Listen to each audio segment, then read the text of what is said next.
Once upon a time, there's a young girl named Kemi.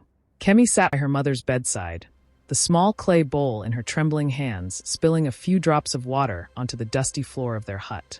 She had barely noticed the mess, her focus entirely on the still figure lying under the threadbare sheets. The morning sun filtered through the cracks in the mud walls, casting long, golden rays into the small, dim room. Yet, no amount of sunlight could brighten the deep darkness that had settled in Kemi's heart. "Mama," she whispered, her voice barely audible over the sound of her own labored breathing. Her heart thudded heavily in her chest, each beat a reminder of time slipping away, of moments she feared she would never get back. "Mama, please wake up." Her mother, Aya, lay motionless. Her once vibrant, warm eyes remained closed, her chest rising and falling in a slow, shallow rhythm. The sickness had drained her of her vitality, leaving her a fragile shell of the woman Kemi once knew. Gone were the days when Aya would chase Kemi through the fields, laughing as they plucked wildflowers and wove them into crowns.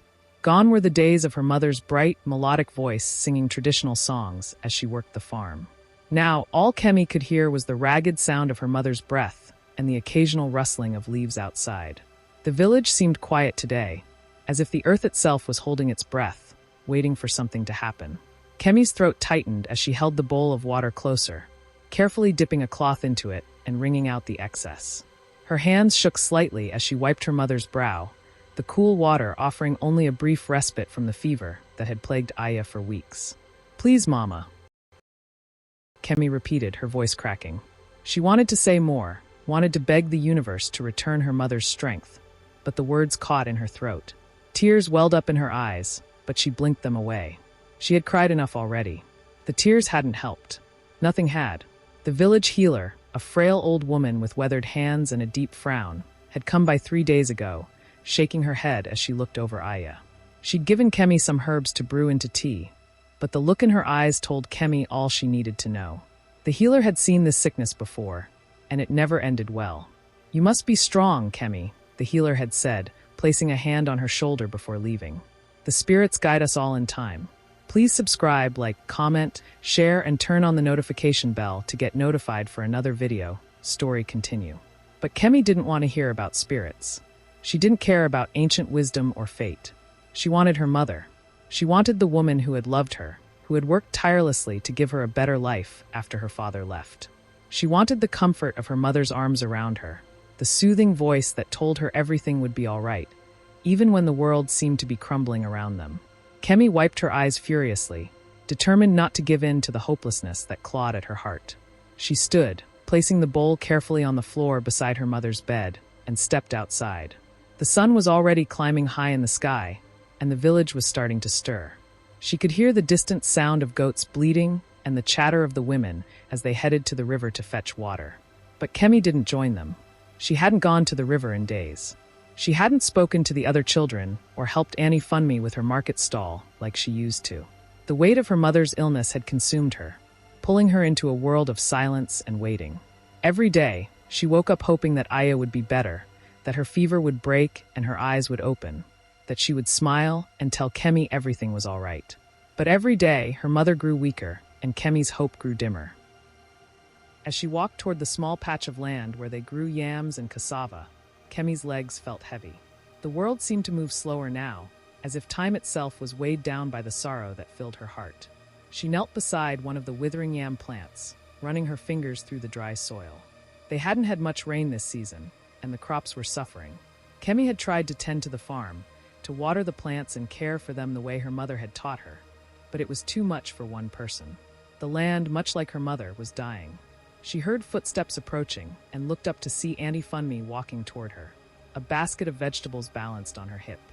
Funmi was her mother's sister, and ever since Aya had fallen ill, she had taken on the role of caretaker, helping Kemi as best she could. But even Funmi's presence, as comforting as it was, couldn't replace the emptiness Kemi felt inside. "How is she?" Funmi asked, her voice soft as she knelt beside Kemi. Kemi shook her head, unable to find the words. She didn't need to say anything. The look in her eyes told Funmi everything. Funmi sighed and placed a hand on Kemi's back, rubbing small circles in an attempt to soothe her. "You've been strong, my dear. But you must know, there's only so much we can do." Kemi clenched her fists, her nails digging into the dry earth beneath her. "She's not going to die," she said, her voice barely a whisper, but fierce with determination. Funmi didn't say anything for a long time, and Kemi could feel the weight of her aunt's gaze on her, full of pity and sadness. Kemi hated that look. She didn't want anyone's pity. She didn't want their sadness. She just wanted her mother back. "I'll sit with her for a while," Funmi said gently, standing up and brushing the dirt from her skirt. "You should eat something. You haven't had a proper meal in days." Kemi nodded, though she had no appetite. She knew Auntie Funmi was trying to help, trying to take some of the burden off her shoulders, but nothing could fill the emptiness that gnawed at her insides. She watched as Funmi disappeared into the hut, leaving her alone in the sun-baked field. The village carried on around her, unaware of the storm that raged inside her heart. Children laughed and played in the distance, their joy a sharp contrast to the sorrow that had taken root in Kemi's soul. She stood up slowly, her legs weak beneath her, and walked back toward the house. The small hut, once a place of warmth and love, now felt like a tomb. It was suffocating, filled with the stifling air of sickness and death.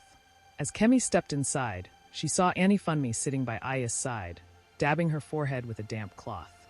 Her mother didn't stir. Kemi clenched her fists again, feeling the familiar surge of anger and frustration welling up inside her. Why wasn't her mother getting better? Why wasn't anything working?